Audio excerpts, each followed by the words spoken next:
மஹியோட orange பழ தோட்டத்துல மீனுக்குருவி வேலை பார்த்துட்டு இருந்தா. "சூரியக்கா, ரொம்ப நாளா கால் ஒண்ணாக்கு வேலை வேணும்னு கேட்டீங்கல்ல, இப்பதான் அந்த சந்தர்ப்பம் வந்திருக்கு.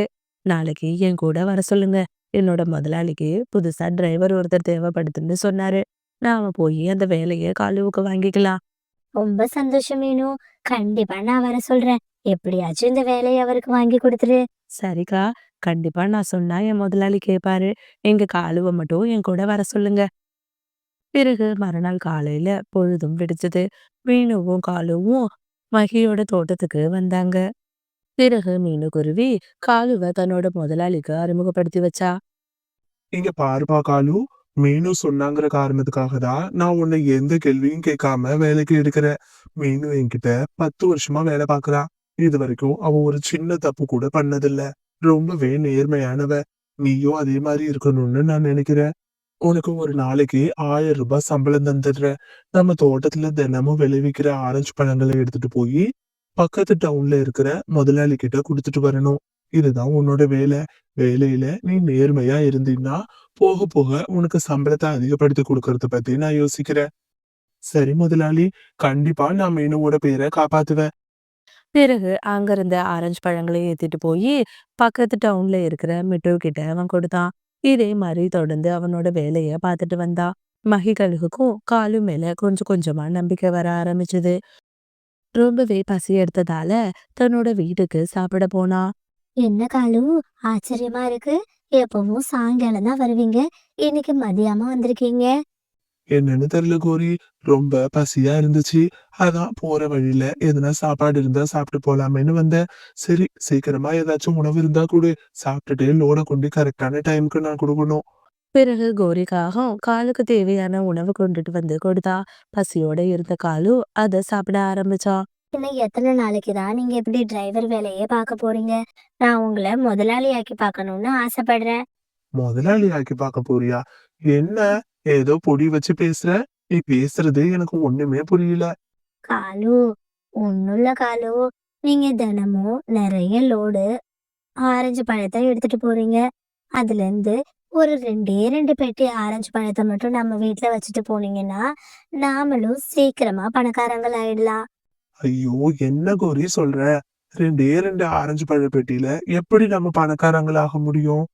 ஐயோ காலு, கொஞ்சமாச்சும் நான் சொல்றத யோசிச்சு பாருங்க. எவ்வளவு பழம் எடுத்துட்டு போறீங்க? அதுல 2 பெட்டி இங்க வச்சுட்டு போனீங்கன்னா, அதை நான் எடுத்துட்டு போய் பக்கத்து சந்தையில வியாபாரம் பண்ணுவேன். முதலே இல்லாம நம்மளுக்கும் லாபம் கிடைக்கும். அதை வச்சு சீக்கிரமாவே நம்ம பணக்காரங்கள் ஆயிடலாம். கோரி சொன்ன இந்த விஷயத்த காலு யோசிக்க ஆரம்பிச்சா. கோரி, நீ சொல்றது என்னமோ நல்ல விஷயமா தான் படுது. ஆனாலும் நான் எப்படி என்னோட முதலாளிக்கு துரோகம் பண்ண முடியும்? அவர் என் மேல ரொம்ப நம்பிக்கை வச்சிருக்காரு. காலு, இது ஒண்ணும் பெரிய துரோகம் எல்லாம் கிடையாது. அவருக்கு கோடிக்கணக்குல சொத்து இருக்கு. 2 ஆரஞ்சு பழ பெட்டியிலயா அவரு குறைஞ்சிட போறாரு? ஒண்ணும் பயப்படாதீங்க காலு. சரி, என்னமோ நீ சொல்ற. ஏதோ மாட்டிக்காம இருந்தா நல்லதுதான். அப்படின்னு சொன்ன காலு பிறகு அந்த வண்டியில இருந்து 2 ஆரஞ்சு பழ பெட்டிகளை எடுத்து தன்னோட வீட்டுல கொடுத்தான். கோரிக்காகமும் அந்த பழக்கூடையை எடுத்துக்கிட்டு பக்கத்து கிராமத்துக்கு வந்தா. அங்க இருக்கிற பறவைங்க கிட்ட அந்த பழங்களை நல்ல காசுக்கு வியாபாரம் பண்ணினா. பிறகு அந்த பணத்தை எடுத்துக்கிட்டு சந்தோஷமா தன்னோட வீட்டுக்கு வந்தா. காலு, பாத்தீங்களா? உங்களுக்கு சம்பளத்துக்கு சம்பளமும் கிடைச்சிட்டு, நமக்கு பணக்காரர் ஆறதுக்கு ஒரு சின்ன முதலீடும் கிடைச்சிட்டு. ஆமா கௌரி, நீ சொல்றது சரிதான். இதே மாதிரி யாருக்கும் தெரியாம தினமும் கொஞ்சம் கொஞ்சமா எடுத்துடணும். இதே மாதிரி தொடர்ந்து காகங்கள் 2 பேரும் கொஞ்சம் கொஞ்சமா பழங்களை திருட ஆரம்பிச்சாங்க. இப்போ 2 கூடையா இருந்தது 4, 6ன்னு கூடிக்கிட்டே போணுச்சு. ஒரு நாள் மகிக்கழுக பார்க்க பக்கத்து காட்டுல இருந்து வியாபாரி வந்தாரு. அண்ணே, உங்ககிட்ட ரொம்ப நாளா ஒரு விஷயத்த சொல்லணும்னு இருக்கேன். ஆனா என்னால சொல்ல முடியல. ஏன்னா நம்மளோட பழக்கவழக்கம் இத்தனை வருஷமா நல்லபடியா போய்க்கிட்டு இருக்கு. இது சொல்றதால நமக்குள்ள ஏதோ மனஸ்தாபம் வருமோன்னு தோணுது. என்ன மட்டும் சொல்ற? அப்படி என்ன சொல்ல போற? தயவு செஞ்சு பொடி வச்சு பேசாம சொல்லு. ஒண்ணும் இல்ல அண்ணே. கொஞ்ச காலமா நீங்க கொடுத்து விடுற லோடுல 1, 2 பெட்டிங்க குறைஞ்சுதான் பழம் வருது. என்ன, ஒன்னு ரெண்டு பெட்டி குறைஞ்சு வருதா? நான் சரியான லோடு தானே கொடுத்து விடுறேன். எப்படி குறையும்? அதானே தெரியல. ஆரம்பத்துல 1, 2 கூடைங்க தான் குறைஞ்சிச்சு. இப்ப என்னடான்னா 5, 6 கூட பக்கமா பழங்கள் குறையுது. அதான் உங்ககிட்ட இத சொல்லிட்டு போலான்னு வந்தேன். சரி சரி, அப்படின்னா ஏதோ ஒரு தப்பான வேலை இங்க நடக்குது. கூடிய சீக்கிரம் அதை நான் என்னன்னு கண்டுபிடிக்கிறேன். பிறகு மீனுக்குருவி வந்ததும் மகி இந்த விஷயத்த சொன்னது. நீங்க ஒண்ணும் கவலைப்படாதீங்க. கூடிய சீக்கிரமா யாரு தப்பு பண்றாங்கிறத நான் கண்டுபிடிக்கிறேன். மறுநாள் காலையில மீனுக்குருவி வேலைக்கு போகாம அவளோட வீட்லயே மறைஞ்சிருந்தா. வழக்கம் போல காலு காகம் அங்கிருந்து லோடை எடுத்துக்கிட்டு வந்தது. அதுல இருந்து சில ஆரஞ்சு பழ பெட்டிகளை எடுத்து தன்னோட வீட்ல வச்சான். இது எல்லாத்தையும் மீனு அவளோட வீட்ல இருந்து பார்த்துட்டு இருந்தா. பிறகு அந்த பழக்கூடைய எடுத்துக்கிட்டு கோரி பக்கத்து காட்டை நோக்கி பறக்க ஆரம்பிச்சா. உடனே மீனுக்குருவியும் அவளை பின்தொடர்ந்து போணுச்சு.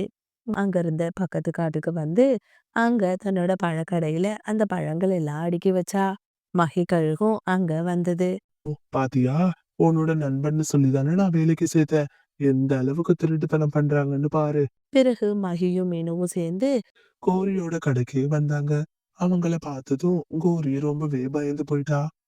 ஆமா காகமே, உனக்கு ஏது இந்த ஆரஞ்சு பழங்கள்லாம்? எங்க இருந்து நீ வாங்கிட்டு வர? ஆ அது வந்து நான் இத என்னோட பாட்டி வீட்ல இருந்து வாங்கிட்டு வரேன். அவங்க வீட்ல நிறைய ஆரஞ்சு பழ மரங்கள் இருக்கு. தயவு செஞ்சு வாய மூடுங்க. உங்களுக்கு பாவப்பட்டு வேலை வாங்கி கொடுத்ததுக்கு இப்படி உண்ட வீட்டுக்கே ரெண்டகம் பண்ணிட்டீங்களே. எனக்கு எல்லாமும் தெரியும். நான் உங்களை இன்னைக்கு காலையில இருந்து பார்த்துட்டு தான் இருக்கேன். நீங்களும் காலுவும் சேர்ந்து எங்க முதலாளிக்கு துரோகம் பண்ணிட்டீங்க. கண்டிப்பா இந்த துரோகத்துக்கு உங்களுக்கு தண்டனை கிடைச்சே ஆகும் அப்படின்னு சொல்லி பேச ஆரம்பிச்சா. பிறகு அந்த இடத்துக்கு காலு காகமும் வந்தது. ஏய் காலு, உன்னை நல்லவன்னு நம்பி நான் வேலைக்கு சேர்த்ததுக்கு இப்படி எனக்கே நீ துரோகம் பண்ணிட்டில்ல. நீ என்ன பண்ணிருந்தாலும் நான் மறந்திருப்பேன். ஆனா என்கிட்ட பொய் சொல்லி நாடகம் நடத்தி இருக்க. கோரி, நான் அப்பவே சொன்னேன்ல இதெல்லாம் வேணான்னு. இப்ப பாத்தியா, அசிங்கப்பட்டு வேலைக்கு வேலையும் போயிடுச்சு. காகங்களோட பேராச குணத்தால இப்போ அவங்க ஆயுள் தண்டனைய அனுபவிச்சாங்க. இந்த மாதிரி நிறைய ஸ்டோரிஸை பார்க்க மறக்காம நம்மளோட சிட்டு பேர்ட் ஸ்டோரிஸ் சேனலை சப்ஸ்கிரைப் பண்ணுங்க. மீனுக்குருவி 2 முட்டையிட்டு அதை அடைக்காத்துட்டு வந்துட்டு இருந்தா. அவளுக்கு தான் வீட்டை நினைச்சு ரொம்பவே கவலையா இருந்தது. ஏன்னா அவளோட வீடு ரொம்ப சேதமடைஞ்சு பழைய வீடா இருந்தது. இன்னும் சில நாட்களிலேயே என்னோட குழந்தைங்க 2 பேரும் வெளியில வந்துருவாங்க. அதுக்குள்ள நான் என்னோட பழங்களை வித்து அதுல கிடைக்கிற லாபத்தை வச்சு ஒரு புது வீட்டையும் கட்டணும். என்னோட குழந்தைங்க வெளியில வரும்போது அவங்க எந்த சிரமமும் இல்லாம நல்ல ஒரு வாழ்க்கைய வாழணும். அப்படி பேசின மீனுக்குருவி பிறகு தான் கூட்டுல படுத்து தூங்க ஆரம்பிச்சா. மறுநாள் காலையில பொழுதும் விடிஞ்சது. வழக்கம் போல தன்னோட ஆப்பிள் தோட்டத்துக்கு வந்தா. நிறைய தண்ணீர் எடுத்துட்டு வந்து அந்த தோட்டத்துல இருக்கிற மரங்கள் எல்லாத்துக்கும் ஊத்துனா. அடடே, நேத்தைய விட இன்னைக்கு நிறைய பழங்கள் பழுத்திருக்கு. கண்டிப்பா நான் நாளைக்கு எல்லா பழத்தையும் அறுவடை பண்ணிடுவேன். அதன் பிறகு என் குழந்தைங்களுக்கு தேவையான ஒரு புது வீட்டையும் நான் கட்டுவேன் அப்படின்னு சொல்லி மீனுக்குருவி ரொம்ப சந்தோஷமா பேசிட்டு இருந்தா. இது எல்லாத்தையும் அந்த பக்கமா நதிக்கரைக்கு தண்ணி குடிக்க வந்த காகங்கள் 2 பேரும் கேட்டுட்டாங்க. காலு, கேட்டீங்களா? அந்த மீனும் ஆப்பிள் பழங்களை வியாபாரம் பண்ண போறாளா? ஆமா கோரி, அவ மட்டும் இத நல்லபடியா பண்ணிட்டானா, அதுக்கப்புறம் நம்ம வீட்டுக்கு எதிர்த்த மாதிரியே ஒரு பெரிய வீட்டையும் அவ கட்டிடுவா. ஆமா ஆமா காலு, என்ன ஆனாலும் சரி, அவ மட்டும் பணக்காரியா வாழ்ந்துடவே கூடாது. நாம தான் அதுக்கு ஒரு வழி பண்ணணும். கோரி, நீ சொல்றதும் சரிதான். ஒரு சின்ன சிட்டுக்குருவி வீடு கட்டுனுச்சுன்னா அப்புறம் நம்மளுக்கு மரியாதையே இல்லாம போயிடும்.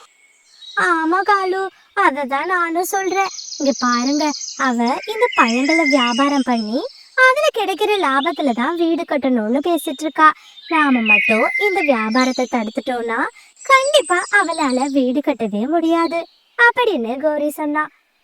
பிறகு காகங்கள் 2 பேரும் மீனுவோட வியாபாரத்தை தடுக்கிறத பத்தி திட்டம் போட்டாங்க.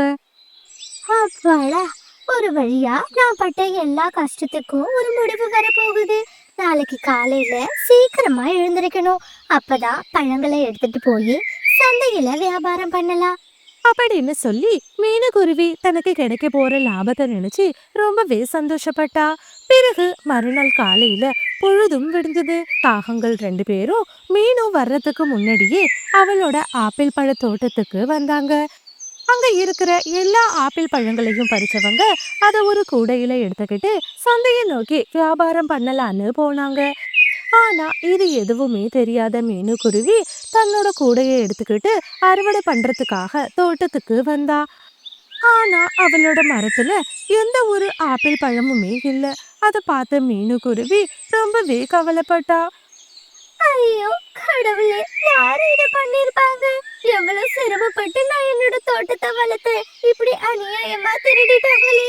இப்ப நான் எப்படி வீடு கட்ட முடியும்? அப்படின்னு சொல்லி மீனுக்குருவி தேம்பி தேம்பி அழுதுட்டு இருந்தா. மீனுக்குருவி அழற சத்தத்தை கேட்டு அந்த பக்கமா போன கபூதர் அந்த இடத்துக்கு வந்தாரு. என்னாச்சு மீனு? ஏன் இப்படி அழுதுட்டு இருக்க? கபூதரண்ணா, யாருன்னே தெரியல. ராத்திரியோட ராத்திரியா என்னோட பழங்கள் மொத்தத்தையும் திருடி இருக்காங்க. இத நம்பிதான் என் குழந்தைங்களோட எதிர்காலமே இருந்தது.